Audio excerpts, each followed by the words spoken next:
Olá pessoal, sejam muito bem-vindos a mais um Redcast, seu primeiro podcast de cibersegurança no Brasil. Eduardo Lopes, CEO aqui na Red Belt Security, e hoje o tema é o seguinte: cibersegurança e obsolescência resolvendo o legado nas empresas. Nome diferentinho, né? Palavrinha complexa. Qual que é a ideia, tá? A gente falar realmente de legado, né? Sistemas antigos e como que a gente pode resolver esse problema, ou muitas vezes que não é um problema em si. E para falar desse assunto, aqui hoje comigo, Vitor Sena, CISO na Gerdau. Vitor, muito obrigado, Sena, por ter participado novamente e por ter aceito o convite. Prazer é meu, cara. Prazer falar com vocês de novo aqui, Edu, Matheus. E vamos lá, tema que está em alta na indústria. Demais. E estava agradecendo agora há pouco, né, Matheus? A participação dele no painel lá no Expand foi sensacional. O Expand foi sensacional como um todo. Sena, você brilhantou lá, de verdade. Imagina. Foi Obrigado. top. Eu que me senti lisonjeado lá pelo convite. Não, foi demais. E Ronaldo Toshio, CISO na Doutor Consulta. Já tivemos o Cato aqui com a gente também, da Doutor Consulta, e ter você aqui novamente, primeira vez com a gente, é um prazer. Obrigado. Eu que agradeço o convite. E meu amigo aqui, Matheus Borges, como sempre. É isso aí, tamo junto. Vambora. Tamo junto. Mais um. Prometo que eu vou estar nas próximas, tá? Faz um tempo que eu não aparecia. Boa. Gente, a gente sempre fala aqui de inovações, dicas, ideias, melhorias, e hoje nós vamos tocar de um assunto que eu acho que é relevante e persistente, principalmente em todas as companhias, né? Falar de realmente sistemas legados. E por que é interessante e importante falar? Porque toda empresa quase possui um sistema legado, né? E qual que é o grande problema disso? Talvez realmente ter algo muito antigo, que é o famoso tá rodando, não toque, né? Deixa funcionar. Isso pode gerar desde problemas de questões de tecnologia, operação e principalmente segurança. Só que às vezes a gente fica muito naquilo de vamos substituir o que é o antigo por o novo. Mas nós sabemos, e principalmente indústrias, né, que nós temos sistemas antigos, legados, sistemas até novos, mas rodando talvez em um sistema operacional super antigo. E toda vez que alguém olha aquilo lá, fala, vamos trocar. Né? Mas a ideia não é só isso. E eu trouxe um estudo aqui legal, né, da AWS de 2023, onde entrevistou 211 tomadores de decisões sêniores, de empresas de grande e médio porte, com mais de 1.000 funcionários cada empresa, em diversos continentes, incluindo a América Latina. E as principais conclusões foram: mais de 2/3 dos entrevistados estão usando sistemas ou aplicativos legados. Tá? Os 3 principais desafios citados dos sistemas legados foram integração com novos aplicativos, como integrar algo legado, talvez com single sign-on, como torná-lo ele mais acessível em novos sistemas, falta de agilidade dos negócios e exposição de dados, tá? Em vez de eu já seguir com outros dados que a gente vai trazer ao longo dessa pergunta, primeira pergunta. Senado, vamos dar uma pimentadinha aqui já. Vamos embora. Por que você acha que uma empresa, é uma pergunta meio errada a forma de fazer, mas eu vou fazer. Por que você acha que elas escolhem manter um sistema legado? Por falta de escolha? Ou por realmente não querer tocar naquilo lá? Às vezes, e é excelente pergunta, cara, porque às vezes não é nenhuma questão de escolha, né? São N fatores e o que eu acho que essa pesquisa da AWS está trazendo, ela tem uma visão até otimista. Porque eu acho que na realidade tem muito mais do que isso, né? Mas se você tem cenários onde que as empresas ainda não têm o mapeamento desses sistemas legados, né? Então, quando a gente fala, por exemplo, de indústria, a gente falou um pouquinho disso aqui quando a gente fez o Redcast a respeito lá de TI e TA, né? Tecnologia da automação, que é a tecnologia industrial, que roda na rede de automação, nas redes industriais. Às vezes, esses sistemas, eles fazem parte de uma caixa preta, né? Onde tem ali uma máquina, né? Um controlador, um computador, e aí aquilo montado numa configuração que vai depreciar num tempo maior do que é hoje a atualização dos ambientes, né? Então, se está num cenário ali, você pode ter ali uma máquina que está com um hardware antigo, com um Windows XP e um sistema numa linguagem antiga, e aquilo tem 10 anos de depreciação. Então aquilo não vai ser trocado antes daquele tempo, ele funciona, ele vai ter desafios, igual a gente está falando, mas é algo que a empresa precisa aprender como lidar com aquilo. Então pode não ser uma situação de escolha. Outra questão é a complexidade, né? Às vezes, você para migrar uma plataforma, um sistema operacional legado, né, você tem que pensar nas aplicações que rodam ali, e às vezes são aplicações que estão funcionando bem, performando bem, tem um custo competitivo, né? e você manter aquilo ou você gerenciar o risco daquele ambiente é mais vantajoso do que fazer a troca. E tem os casos de limitação de custo, mas eu acho que hoje em dia, né, isso é o menor dos problemas, né? As empresas não usam mais a questão do custo, porque hoje se tornou muito mais acessível, inclusive, como um primeiro fator de decisão em cima desse cenário. Então eu acho que é um pouco desses 3 assuntos, né? E como eu falei, muitas vezes não é uma questão de escolha, é uma questão de estratégia até, né? Mas, como a gente deve falar mais um pouquinho mais aqui, traz desafios, né? Principalmente para a segurança da informação. A gente olha até para o sistema financeiro, né? A gente fala, pô, o sistema financeiro está super evoluído com segurança, mas grande parte em mainframe ainda. A gente olha também para sistemas operacionais Linux. Todo mundo sabe, Linux, então... O mainframe é o morimbundo mais antigo da humanidade, né, cara? Porque desde quando comecei em TI, em 95, o mainframe tava morrendo. É isso aí. E tá agonizando até hoje, tá bem lá, né, cara? Isso aí não vai embora. Não vai fácil, não. E eu acho que aí é uma boa oportunidade a gente desmistificar que sistemas legados são só da indústria de 1970, 90, sabe? A gente está falando de setor financeiro. Eu queria puxar aqui pro nosso amigo Toshio, que, cara, você tá no Doutor Consulta hoje, no CISO lá, uma startup, e a gente pensa, assim como a gente pensa em indústrias, sistemas legados em indústria, a gente pensa em startups, sistemas modernos, todos em nuvem, etc. É uma realidade de vocês, ou não necessariamente só de vocês, mas do mundo startup, pensar em sistemas legados, de obsolescência também, Sim, é um certeza, problema a ser resolvido? Não é porque está em startup que a gente está imune a isso, né? Principalmente o ramo de saúde, né? A gente lida com muito equipamento, né? de imagem e tal. E concordando com o Victor também, a gente fica meio refém, né? Simplesmente escolha, né? Assim, se o fornecedor, por exemplo, fornecedor de tomografia, fala assim, tá com o Windows X e não quer atualizar, a gente fica assim, pô, tem um monte de patch vindo, se eu atualizar eu posso parar a máquina, né? Então a gente fica num xadrez muito ruim, né?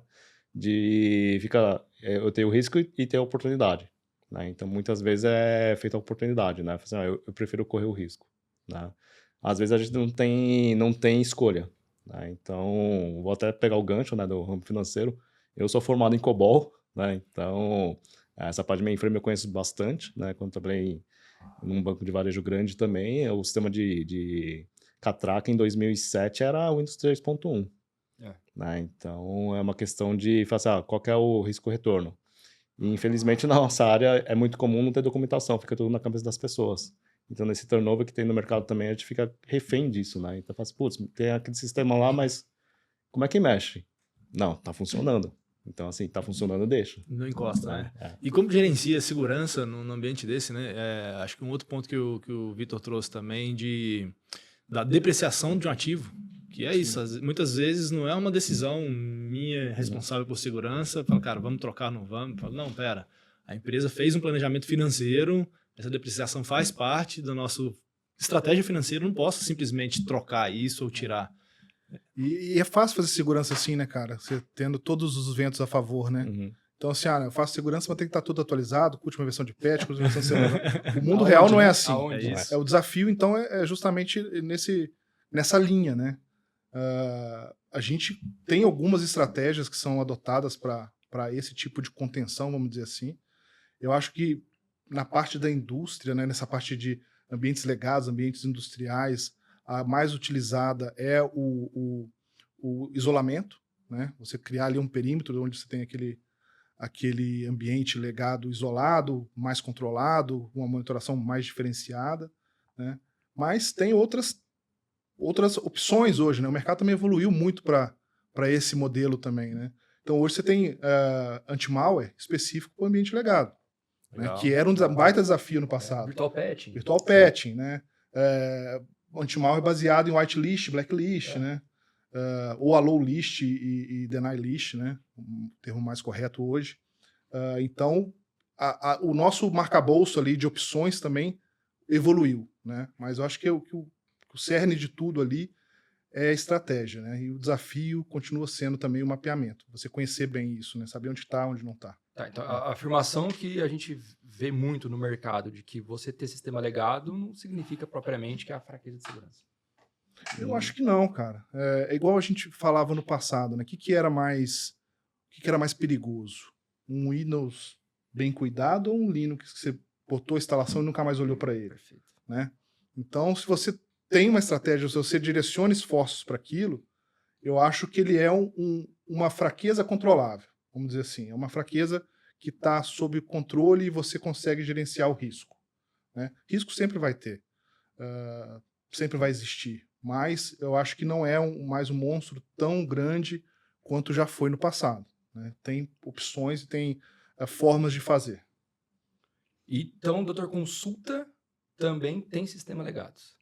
Também Mesmo tem em sistema startup. legado, sim. E a gente tem o desafio de equipamentos, a rede, né? Que tem N pessoas, de N perfis, né?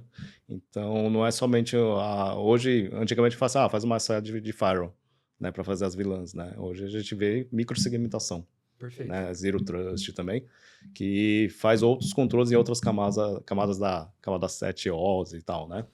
Então, a gente tem que pensar, tem que ser muito mais disruptivo, né? Não pensar somente naquilo que a gente viu há 10, 15 anos atrás, né? Então, a gente tem que estar atualizado também com o mercado. E tem um estudo aqui também, né, divulgado pelo Escritório de Responsabilidade do Governo dos Estados Unidos, que os 10 sistemas legados mais críticos do governo federal custam 337 milhões de dólares por ano para serem operados e mantidos. A gente sai daquela esfera de vulnerabilidade, segurança, insegurança e vai para altos custos. Falamos que para manter a segurança do sistema legado eu tenho que talvez fazer DMZs, fazer outras ferramentas, aplicações. Ele acaba gerando um custo maior? Sim. Talvez. Essa é a matemática malvada da equação. Porque assim, a gente falou, por exemplo, de anti-malware para sistema legado. Se um anti-malware para hoje regular, um EDR, um antivírus, um EPP, né, custa dinheiro, para ambiente legado ele vai custar 5 ou 10 dinheiros, né? É um preço mais caro, bem mais caro, né? E aí isso enquadra em outro cenário, que vocês como grandes representantes aí da indústria de segurança sabem disso, né? Eu tenho, por exemplo, 30 mil devices ou 50 mil devices, né? E 1.000 devices legados. Então, se eu compro ferramentas para 50 mil equipamentos, o preço unitário é um. Para 3, 5 mil, o preço unitário é outro. Então, além de ser mais caro, você ainda não ganha na escala, porque você acaba comprando quantidades menores. É verdade. Né? E você acaba também gastando mais, porque você tem que dar mais atenção para isso. Então, você vai ter que ter pessoas do time dedicando tempo para aquilo. Tem o custo indireto. Né? E aí que começa a questão, como eu falei ali no início, que às vezes o valor não é mais o ponto de decisão para você discutir manter o sistema legado ou não. Porque quando você põe na ponta do lápis, custa mais caro manter um sistema legado que manter um sistema atualizado, né? No geral, fazendo uma conta mais macro, né? Por todas essas características. Então, às vezes, se a pessoa dependesse assim, olha, eu só não vou trocar porque se eu trocar eu vou ter que investir tanto em equipamento, em software ou em atualização de licença, isso já não é tanto o calcanhar de Aquiles, né? Porque do outro lado, para manter aquilo da forma que tal, também vou ter um custo. E às vezes o custo um pouquinho maior do que o custo de não fazer nada. Né? Eu vou complementar a sua estatística aqui, porque você passou rápido. E você passou rápido como se fosse uma coisa normal. Eu fiquei chocado quando eu li esse número. 337 milhões de dólares para 10 sistemas legados nos Estados Unidos. E aí continua aqui embaixo que 50% dos gastos de TI do governo do Reino Unido agora, antes era dos Estados Unidos, agora do Reino Unido, eram dedicados a manter as luzes acesas em sistemas legados desatualizados. Isso significa 3 bilhões de dólares para o país para manter sistemas legados. A gente está falando de 3 bilhões de dólares só para o Reino Unido. É muito dinheiro. É muito dinheiro. E é isso, qual que é a equação, né? O que a gente troca? Dá para trocar? Não dá? Faz sentido? Essa é uma matemática financeira que muitas vezes ela que direciona o que nós, profissionais de segurança, vamos fazer para gerenciar esse risco. Porque também, eu tinha uma frase lá atrás, que eu escutei na Austrália, lá em 2017, mais ou menos, que era, lá atrás se falava de segurança, né? Era, sabe, segurança não é problema para ser resolvível, é uma situação para ser gerenciável. E aí, hoje em dia, acho que isso já é uma naturalidade para todo mundo. Segurança tem que ser gerenciável. Você não resolve um problema de segurança, você gerencia a segurança. Quando a gente fala de sistema legado, essa frase me volta à cabeça. Eu consigo resolver um problema de segurança de sistemas legados? É bastante difícil, né? Porque é conhecimento, né? E normalmente a gente é um meio entre o Dev e o Ops, né? por exemplo. E para você convencer segurança dos dois e ter o time comprado, né? Porque é um eterno conflito, né? Antes era o conflito do dev e do ops, né? Aí Sec entrou no meio, né? Então ele leva porrada de cima e de baixo, né? Então é bastante árduo convencer, né? E a gente tem um grande problema assim que não é um grande problema, mas é uma particularidade do mercado hoje, né? Porque quando eu era programador no Itaú, não tinha noção de front-end e back-end. Né? Você tinha que entender tudo, né? Seria o atual full stack, né? Então, eu sempre fui muito de desenvolvimento também. Quando eu pegava problemas, eu via assim, o cara só mexe API, o outro só mexe back-end. Ninguém entende a raiz do negócio, né? Assim, eu já percorri muito como Red Team isso, né? E aí eu falei assim, cara, eu quero falar com o DBA e o análise de sistemas. E os caras ficam assustados, né? Quando eu tive um problema numa outra empresa. Então, esse que acho que o problema de gerenciar o sistema legado de valor é porque as pessoas ficam perdidas, né? Porque fala assim, cara, qual que é o histórico disso aqui? Se eu mexer, eu posso piorar isso, né? Então, às vezes, o conceito tá funcionando, tá bom, Sim. deixa funcionar. Então, mas é medo. É receio. É receio, né? Sim, Vamos botar em outras palavras. Vamos dar um exemplo. Senna, com certeza, a Gerdau, como eu falei, todas as empresas, gente, não é pra gente falar de uma específica ou de outra, tem sistema legado. Se nós estamos falando que todos os bancos, os maiores hoje do Brasil, os maiores do mundo, possuem grande parte da operação baseada em mainframe, baseada em outras coisas, a tecnologia de frente pode ser linda. Por trás, back-end, daí em diante, o que está sustentando tudo lá é antigo. Entrei numa empresa agora. Somos CISOs, somos, né, olhando para a segurança. Ok, tem sistema legado, minha função é protegê-lo. Talvez apontar o dedo, que tem um risco grande ali, gerenciar o risco, e daí em diante.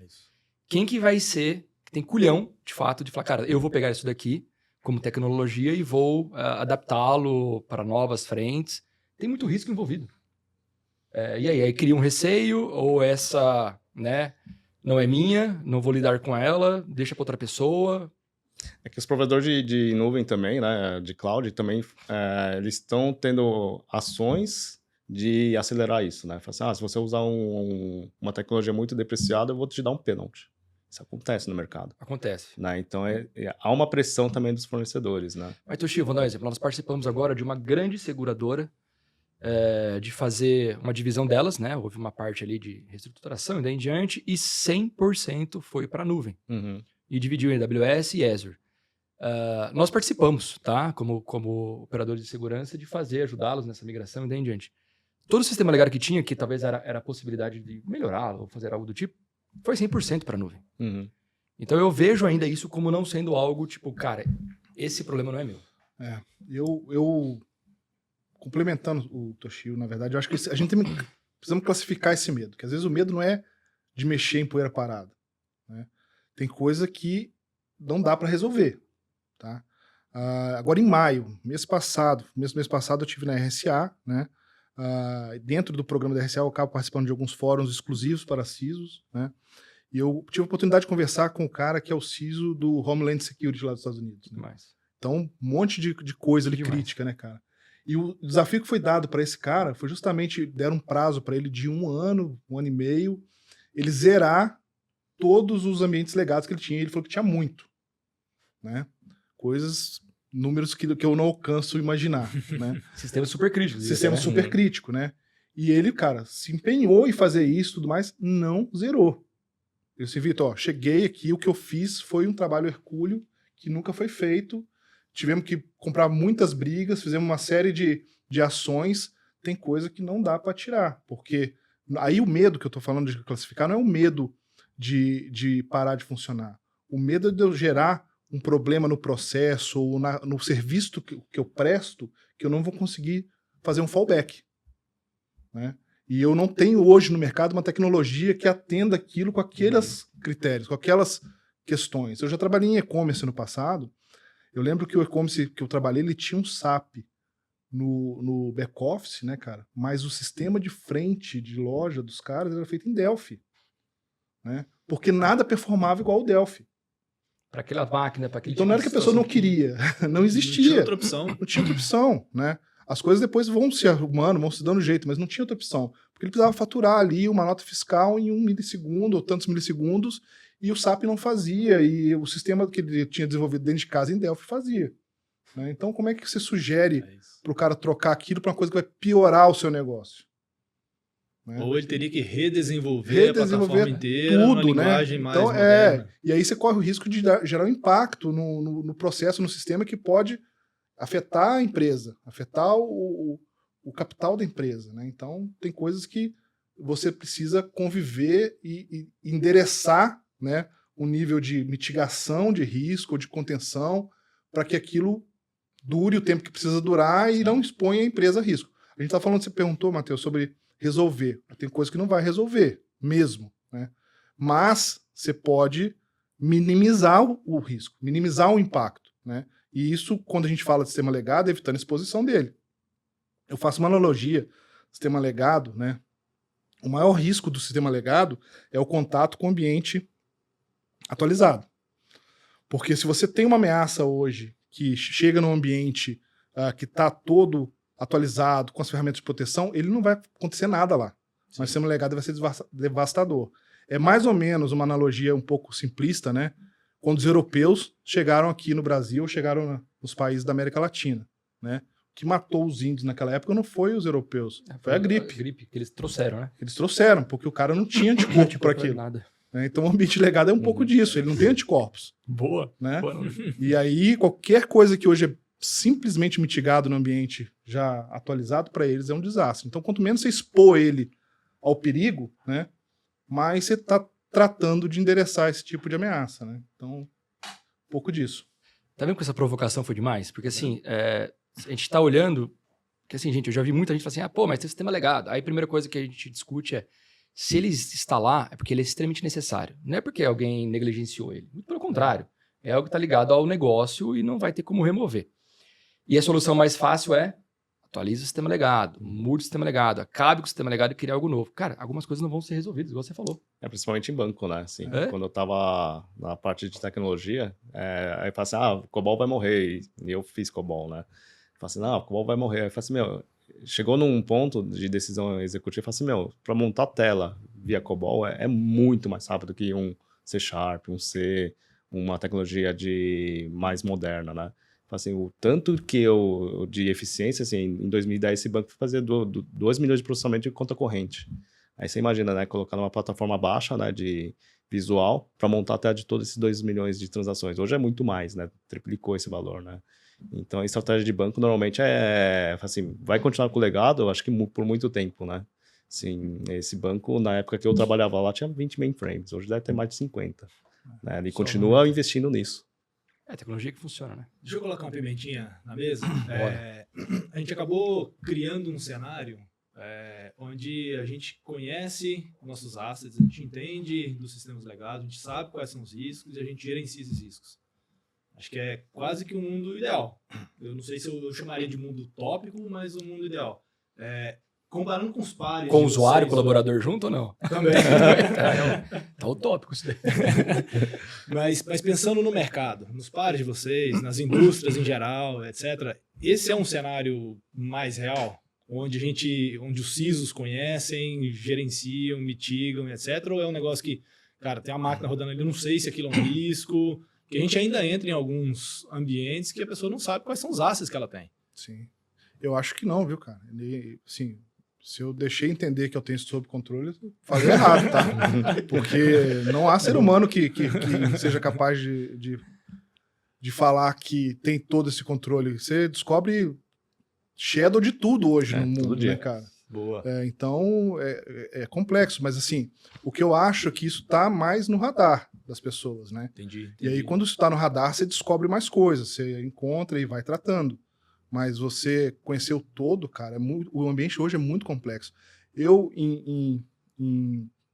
Deixa eu fazer as continhas agora. Eu acho que eu tô com 30 anos de TI, né? Eu tenho 24. Tenho 24 de segurança da informação, comecei em 2000, né? Mas TI eu acho que eu tenho uns 30 anos, quando eu chamava informática ainda, né? Eu nunca vi uma empresa conseguir fazer um inventário, cara. Obrigado. Porque assim, isso eu já comecei lá atrás, assim, no mundo corporativo. Quando o cara termina o inventário, ele já está desatualizado. Isso é uma máxima que todo mundo conhece. Então, se você não tem inventário, você não vai saber nunca quanto você tem. A dificuldade das empresas, quando a gente fala até de joias da coroa. Pô, me passa as joias da coroa. Quais são os principais? Já tem dificuldade? que você falou do core business mesmo, né? Que se parar ali, que dá problema. Então, assim, falar do legado, é um negócio doido. Então, assim, a gente desmistificou ali, talvez não, nós desmistificamos que acabar com o legado, em alguns momentos, é impossível. E é algo que, nesse atual momento, da empresa, da tecnologia, não é o principal viés. Qual que é, então? É realmente arrumar o perímetro em volta dele, as formas de proteger ele, é isso? É fazer a contenção, né? Porque vai ter que conviver, né? Assim, independente do ramo da empresa, né? Principalmente industrial, que é o caso do Victor, sempre vai ter fornecedor e vai ter sistema legado, né? Assim, independente do nosso cuidado de a gente ter sempre todo o parque atualizado, né? Então a gente tem que conviver e a gente tem que ficar cercando, né? Assim, vou deixar com menos privilégio possível, né? Então, assim, tem casos que eu já tive na minha carreira, eu falo assim, então essa máquina vai receber só desse ponto e vai só mandar para esse outro ponto. Outros vetores não vai ter, né? Então a gente acaba fazendo planos compensatórios porque a gente tem que conviver com o risco, né? Isso, infelizmente, é a realidade de todas as empresas. Eu acho que passa, cara, por você, primeiro, não subestimar, né? E depois não ignorar. Eu vou fingir que não existe para ver se... Cara, você tem que ir atrás. Eu concordo 1000% aí com o Toshio. Tem que criar estratégia para poder mitigar e conter, né? Essa estratégia de microsegmentação, para quem consegue fazer bem feito, cara, funciona muito bem, né? Usar ambientes como plataformas que estão trazendo soluções aí, como vocês comentaram também, virtual patching, anti-malware para ambiente legado, até o velho e bom IDS de host, né, cara? Funciona bem se bem configurado. Gente, e para ficar claro, tá, quando a gente fala de segmentação, não é pegar um sistema legado, tirar da internet, tirar assim, né, exposto para a internet, deixar só para intranet, e aí você libera a VPN para todo mundo e se conecta remote desktop para acessar aquele sistema legado. Isso daí não é segmentação, tá? É errado. Então, assim, é de fato... Vamos deixar bem claro, deixar bem claro que teve um parceiro que nós entramos que sistema super vulnerável acho que era em .NET, não, em ASP simples, tá lá, códigos errados, tudo, eu vou tirar da internet, tá muito vulnerável? Tá. Não, então eu vou deixar dentro porque ele é acessível, tem que ser acessível por todos os meus colaboradores. E aí, com o home office, eu vou liberar a VPN. Aí já não tem MFA para todo mundo, aí já não tem aí já começa aquela bagunça, volta. Então, assim, mas eu preciso que todos acessem via VPN. Pensa num jump server, pensa em alguma coisinha. Você ainda tá dando até risada, ele tá ali. Só porque você falou, cara, eu lembrei de um caso, pô. Que uma vez a gente foi fazer histórias passando na sua cabeça. Foi fazer um assessment de um ambiente, né, cara, e os caras juravam de pé junto que a rede era segmentada. Aí falou assim, não, pode aqui, ó, essa rede aqui, tá, esses caras estão na rede 10, na rede 11 e na rede 12. Mas às vezes já eram roteadas entre elas. Isso era segmentação. Não tinha nem, tava na mesma vilã, cara. Só que era classe era máscara de IP diferente, o cara jogando segmentado, entendeu? Então, tá tranquilo. E a ideia é isso, né? Quando a gente tá batendo esse papo aqui, que a gente tá fazendo pergunta para você, pô, mas tá de novo fazendo essa pergunta ou não? É para quem tá nos ouvindo para falar, opa, tô me colocando nessa cadeira e tô sentindo que segmentação não é isso, tenho essa situação. Você pode ter certeza aí que pelo menos uns 30%, 40% que tá nos ouvindo, nos assistindo, tem essa segmentação que eu acesso a VPN para consultar o sistema legado da empresa. E essa não é a forma, né? Porque a partir do momento que você comprometer um usuário, você leva o sistema legado junto com essa brincadeira. Parte aqui, eu tava até aqui, né? Que assim, o Toshio ama falar sobre isso. Quando a gente usa sobre Red Team para ajudar a gente a mapear essas frentes, é uma boa estratégia para proteger sistema legado? Assim, como eu já tive bastante experiência nisso, né? Normalmente quem testa produto de segurança em qualquer empresa é o Blue Team, né? Assim, boa parte das empresas, né? Só que o Blue Team é preocupado em defender, né? E o Red Team é preocupado em atacar, né? Então, eu mesmo, em tempos recentes, eu tive uma avaliação de antivírus, né? Então, eu fiz que nem a maioria das pessoas. Gartner, Forrester e tal. Aí chegou o CTO, né? Falou assim, quero que você coloque a prova, já que você é Red Team, né? Aí eu quebrei 3 vezes em 2 dias, né? Um que tá no top leader do Gartner, né? Então, no meu mindset, né, eu penso que o Red Team que tem que avaliar as ferramentas de segurança, porque naturalmente ele vai passar todas as outras camadas, né? Quando eu fiz essa avaliação, eu fiz direto no endpoint. Perfeito. Né? Então, assim, se eu fizesse que nem alguns pares, deixa as 5 máquinas lá e deixa esperar, viu o ataque. Eu quero atacar, né? E aí criei uma situação meio desconfortável com o fabricante, né? Então, assim, a gente não tá falando sobre tecnologia, né? Então, vocês com papéis de CISO e as pessoas que estão escutando, desenhar a estratégia, de fato, e aí colocar em prática essa Sim. estratégia, né? E não só simplesmente, isso vai funcionar, porque a gente está pensando em algo que não está na prática, né? Acho que tem um outro ponto que é importante, né? Que a gente sempre fala que muitas vezes a gente culpa a ferramenta, né? Mas às vezes a gente tem que ter um pouco mais de bom senso e falar assim, os profissionais que a gente tem também, né? Porque não adianta comprar uma ferramenta de milhões de dólares e a gente não ter um profissional qualificado para dar esse resultado, né? Que ele vai dar um resultado muito aquém ao que a ferramenta se propõe a fazer, né? E aí, na hora que dá um incidente, fala assim, foi a ferramenta ou foi o profissional que não soube operar? Né? Então, às vezes, a gente fica nessa sinuca de bico, né? Então, é o discurso que todos nós temos, né, nos eventos de segurança. Não tem mão de obra qualificada também. E isso é um gap que está no mundo inteiro, né? Então, a gente que tem mais tempo de estrada, que já passou por muita coisa na prática, né? Acaba que a gente tem que lembrar muita coisa para a gente realmente endereçar esse tipo de risco, né? Para a gente estar bem mais cercado, né? Muito bom, muito bom. Senna, se a gente fosse pegar... não vou falar de anos de história, tá? Obrigado. Vivência, porque assim, tô falando de um dos profissionais mais bem conceituados aí no mercado disparado. Depois a gente... Tem estrada. De dica, se eu falar de dica, para essa turma, e pensa todos os tipos de segmentos, tá? Que tá nos escutando, nos ouvindo. Se fosse falar de dica, uma ou duas, o que for, que é para realmente tornar prático o que nós estamos falando aqui, o que você indicaria?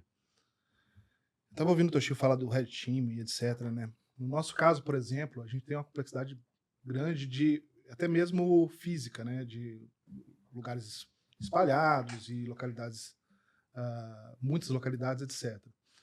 A gente costuma fazer assessments com parceiros, né? Que tem know-how para olhar esse tipo de gap, né? E dar um diagnóstico ou dar ali até mesmo um senso de priorização, onde a gente deve começar ou cortar as coisas mais graves, né? Eu acho que tudo começa, cara, pela avaliação de risco e você entender também a sua exposição, né? O quanto você está exposto àquilo, né? E complementa isso com um clichêzão, né? Que é fazer o básico bem feito, né? A gente fala muito disso. A gente às vezes pega uma norma, um framework, né? E ele traz ali uma série de recomendações, né? Segurança em profundidade, etc. E aquilo se torna tão complexo que o cara não sai da inércia. Perfeito. Né? E não sai do ponto zero.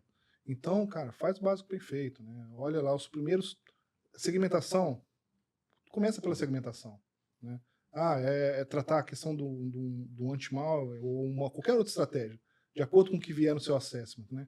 Vai pelo básico bem feito. Faz primeiro o que está mais fácil, né? Corta a grama alta, né? A grama alta ou a fruta mais baixa, né? Pega aquelas frutas mais baixas e dali depois você vai escalando. Eu sempre comento com o time, cara, assim, o passo mais difícil é o primeiro, né? E às vezes a gente não dá o primeiro passo porque a gente olha para a jornada como um todo. Fala assim, puxa, é longe pra caramba, é difícil, é alto. É aqueles frameworks gigantes, né? Cara, cheio de coisa. Cheio de coisa, né? Então, começa pelo básico, vai dando o primeiro passo. Depois que você começar, o seguinte vai ficando cada vez mais fácil. Aí você começa a ficar sem dormir, aí você vai começar... Eu contei a história do Ciso, como que o Ciso dorme, né? Conta pra mim. Porque eu também ouvi isso, não é de autoria minha, tá? O Ciso estava comentando, né, dentro de uma dessas palestras, perguntaram assim, mas você dorme? Eu falei assim, cara, eu durmo igual um bebê. Aí o cara falou assim, como assim dorme igual um bebê? Eu acordo cada 2 horas e choro. Então, é assim que o Ciso dorme. Muito bom. Faz parte da vida, né? Então, assim, de novo, eu adorei essa parte do framework, né? De você, realmente, se for olhar o NIST, o ISO, o que for. Talvez o ISO é o mais básico, bem feito, né? Ele dá uns... Você tem a ISA para a parte industrial também. Né? Mas eles são frameworks que pessoas olham para olhar o detalhe do detalhe, né? E o estado da arte. É muito difícil chegar num 100% de compliance com aquilo tudo, né? Mas se você sabe qual que é o seu principal issue, né? E você olha também para aquilo que é mais fácil de executar e que vai trazer retorno mais rápido, torna mais prático você seguir em frente depois, né? Não há nada contra você buscar o 100% de conformidade naquilo. Mas, cara, tenta começar pelo aquilo que está mais fácil de executar, né? E depois você vai avançando. Deixa o mais difícil para o final. Eu acho que no final do dia, todos esses frameworks, eles servem como uma base de... Uma referência, isso. Para onde que eu corro? É isso aí. E aí o principal é você, de novo, você não tentar ser o 100% naquilo. Mas, cara, se eu tenho um ISO 27001, por exemplo, eu tenho lá seus 13 domínios, eu vou entender onde que eu estou pior e qual que é o meu maior risco, qual que é o mais fácil de eu resolver rápido. Então você tem as coisas que você vai resolver, que é o low hanging fruit, né? Você vai resolver aquilo muito rápido, muito barato, sua maturidade vai subir. Tem outras coisas, cara, eu vou ter que investir em segmentação de rede, vou ter que investir em file, vou ter que investir em várias outras coisas, estrutural. Puta, eu não vou resolver isso em um mês. Vou resolver isso, vou montar um projeto de 1 ano, tem que pegar orçamento, tem que pegar cotação, fazer POC, etc. Então, é como você priorizar suas ações em risco, custo e facilidade de implementação. E no final do dia, você sabe como é que a cabeça do hacker funciona, né, cara? Ele vai sempre pular o muro mais baixo. É isso aí. Não deu muito certo com você, ele vai para outro. Então ele vê que, puta, ali não tá impossível, mas tá com um pouquinho de dificuldade. Vamos aqui no vizinho que tava... É isso aí. Né? É isso É aí. porque é diferente da época a mais romântica, né? 2000, 2001, começo da internet, dinâmico e tal. Naquela época o hacker ele queria pichar site, né? Se provar, queria né? se provar. Hoje ele quer dinheiro, ele não quer se aparecer. É isso. Né? É o maior mínimo esforço quantidade. possível, É maior exato. quantidade de alvos afetados. Então ele pega lá uma lista de 10 e fala assim, esse tá difícil, esse tá fácil, então vamos nesse. É isso E aí. esse que eu vou ganhar dinheiro. Né? Então hoje mudou muito a cabeça do hacker, né? Assim, hacker não, né? É Bandido. o Black Hat. né? Black Hat. Porque se hacker fosse bandido, na Defcon tinha 30 mil presos. Né? Exato, os famosos crackers antigos, né? E, Toshio, e você? Uma dica direta pro pessoal que tá nos ouvindo. Acho que, assim, basicamente, para um profissional de segurança é estudar TI, né? Porque independente de ser tecnologia ou processo, você tem que entender TI, que é onde você vai proteger, né? Então, assim, hoje tem bastante informação abundante, né? E é foco, né? Assim, todas as pessoas me perguntam, o meu filho quer ser de segurança, o que ele precisa estudar? Eu falei, ele precisa entender TI bastante, né? Mas pera, Toshi, você tá falando que se eu fizer 2 cursinhos na Não, Udemy, não, não vai me resolver para ser um profissional de Não é segurança? que sênior de 2 anos, né? Ah, Não tem entendi. como, né? Assim, é carreira, né? Assim, é muita bagagem, muita pedra que você leva nas costas para... Mas eu posso ser, né, um cracker sem conhecer de redes. Tô brincando. Pode ser rodador de ferramenta, né? E uma dica que eu posso, acho que também compartilhando com... Eu adorei a parte do frameworks, tá? De realmente não se apegar sempre a frameworks, né? É claro que em algum momento você precisa, mas já que você vai começar a iniciar, não vai querer ali pegar o ISA, não vai querer pegar o ISA, não vai pegar o NIST e falar, deixa eu ver por onde eu vou começar. Não. E uma dica que eu dou inteligência artificial. Todas as ferramentas estão aí, os assistentes para te ajudar. Sem brincadeira, pega o link do ISO, 27001, o que for, coloca lá no chat, seja o 3.5, 4, 4 on, e fala, em vez de você me listar, como ele lista ali em bullets, me lista em pilares e me dá 3 itens de cada pilar iniciando a fase. Cara, ele vai te dar 3 tarefinhas por item, por pilar. Vai linkando o que é mais fácil e vai tentando executar eles. Ali vai começar a te gerar uma necessidade de execução e colocar isso em prática. Isso ajuda muito. Uhum. E você pega aquele negócio inteiro, estudar, falar, pelo amor de Deus, por onde eu começo? Eu vou criar, então, um formulário para cada item e vira aquele monstro, né? Põe em prática, começa. A ideia é essa. E se quiser fazer um caminho ainda melhor, liga para a Red Belt que a gente ajuda nesse acesso. Fazer um jabá, né, Du? Maravilha, maravilha. Você precisa, é importante. Eu não gosto de jabá, Pagar as ele ficou até vermelho, ó. Pagar as contas, Pagar as contas. Turma, por que eu perguntei dessas dicas finais? Porque nós chegamos nos 40, ultrapassamos 40 minutos. Voou. Foi rápido. Rápido pra caramba.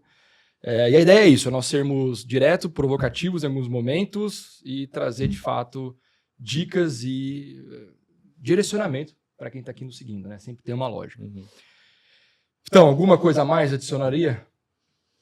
Cara, é isso, resiliência, né? A gente tem que cuidar para que a empresa continue fazendo o seu negócio, né? A gente não tem que vencer aquele nosso ego. Segurança da informação sempre teve muito ego, né? Nossa. A gente não é mais importante que o negócio. Então, olhar como é que a gente consegue garantir que o negócio tem resiliência para executar o seu dia a dia da melhor forma, da maneira mais competitiva, né? Pensando assim, eu acho que não tem barreira, né? A gente vai conseguir. Aproveitando esse gancho seu, eu estava almoçando ontem com um amigo em comum nosso e ele falou sobre indicar uma pessoa, que ele indicou uma pessoa para uma entrevista, aí a diretora de RH ligou para ele, o diretor de RH não sabe sobre segurança, e falou que ele era super... esse rapaz que foi indicado, né? Prepotente, né? Ego lá em cima, e o nosso amigo comum que indicou falou, pô, mas o cara é um... né? Mas como assim? E a mulher não sabendo de nada, falou, não, porque ele veio falando aqui que segurança realmente, ele era a última bolacha do pacote, que tinha que seguir as coisas que ele mencionou, que a gente estava fazendo tudo errado. E é esse daí mesmo, acho que ser humilde de verdade, saber que, cara, calma aí, segurança, ele não é o que vai dar a virada do negócio. Não, ele vai ser o facilitador para o negócio. Como tudo. A gente saiu de um patamar onde segurança era a parede, né? Os Pra blockers, tudo, né? Blocker para tudo. E a gente virou a área que é uma área de construir pontes. Exato. Né? Onde você liga 2 pedaços, né, com segurança. Perfeito. A pessoa não pode cair no rio. Então, Perfeito. você liga as pessoas com segurança. O Glauco deu um exemplo disso daí no podcast, né? Da Falou, escada, né? Da escada. Tá com a escada feita. Eu vou chegar lá, olhar para o negócio e falar, não, essa escada feita, vocês estão malucos, né? A gente vai cair. Não, o que eu vou fazer? Eu vou criar o corrimão. E deixar isso seguro. Então essa é a dica para todos nós. Toshio, e você? Acho que o nosso speech, né, assim como o Victor falou, né, assim, que antes a gente era a área do não, né, então, lógico que com muita experiência e muita resiliência, né, a gente acaba mudando a nossa postura, né, de a gente entrar muito no negócio, né, hoje meu maior interesse é entrar no negócio, porque se a gente protege a pessoa física, a gente protege a jurídica de tabela, né, então meu speech é muito de chegar na pessoa e falar assim, ó, causa-consequência, né, assim, falar assim, ó, esse é o risco. Então, é esse risco que a gente não pode correr, porque pode dar esse tipo de consequência. Né? Quando a pessoa vê que está muito próximo, né? Muito mais próximo da realidade de pessoa, ela fala, pô, é verdade. Né? Esse risco a gente não pode correr. Então, esse é o speech que a gente tem lá no Doutor Consulta. Né? A cada semana eu faço um drops, né, para as pessoas mesmo. Fala assim, ó, sabe o nosso paciente? Né? Tem um caso recente, né? Fala assim, a gente trata com muita informação de médica, né? De pacientes. É super, super sensível, né? Então, eu faço assim, sobre data privacy. Eu faço assim, vamos extrapolar? Da mesma forma que você vai fazer a renovação do poupa-tempo, você não quer que o cara do poupa-tempo faça uma informação, né? A gente tem que ter a mesma responsabilidade, né? Porque é super sensível, não é? Né? Então, fazer um pouco mais informal, ou comunicar em vez daquele super formal, né? Assim, se transportar na realidade deles. Né? E aí você ganha eles no lado emocional, né? Então, você não fica muito conectar impositivo. Com a pessoa, empatia Exato. mesmo, né? Então, hoje eu tenho muito isso e às vezes até as pessoas estranham o meu comportamento junto lá dentro do Doutor Consulta, né? Que eu falo com a copeira, falo com a secretária, falo com a moça da limpeza, né? Passa, pô, mas você é gerente. Eu falei, não, mas eu tenho que tratar bem as pessoas. Isso aí. Né? Porque eu sou que nem elas. Da porta da empresa para fora, sou que nem qualquer pessoa. Ninguém vai saber que eu sou o gerente do Doutor Consulta. Tá? É isso aí. Eu sou como qualquer um de vocês. Boa. Teuzinho, você? Cara, eu vou só reforçar um ponto que a gente fala muito aqui, que é entenda o seu negócio em profundidade. Existem sistemas legados e eles não estão lá porque alguém quer que ele esteja lá, ou porque ninguém gosta, Ou por birra, ou porque, né? enfim, alguém esqueceu eles lá. Existe um motivo, ou alguns motivos pelos quais eles estão lá, eles permanecem lá. E se você, CISO, gerente, que chega na empresa tentando mudar, tentando dar cabeçada, vai dar cabeçada e não vai para lugar nenhum. Então, entenda o negócio, entenda como que esse racional foi feito para aquele sistema existir e trabalhe com as cartas que te deram. Acho que é esse o caminho. Demais, demais. Gente, agradeço muito a presença de vocês aqui. Toshio, muito, muito obrigado de novo por ter aceito estar aqui com a gente. Sena, prazer imenso sempre. Prazerzão, cara, mais uma vez. Obrigado aí pelo Demais. convite. Vocês que estão nos seguindo, nos acompanhando, obrigado. Obrigado pelo apoio, por toda a força também. Outros conteúdos de altíssimo nível se encontra lá no site da Red Belt, tem ali todos os episódios. E até a próxima. Obrigado por estar aqui com a gente. Redcast.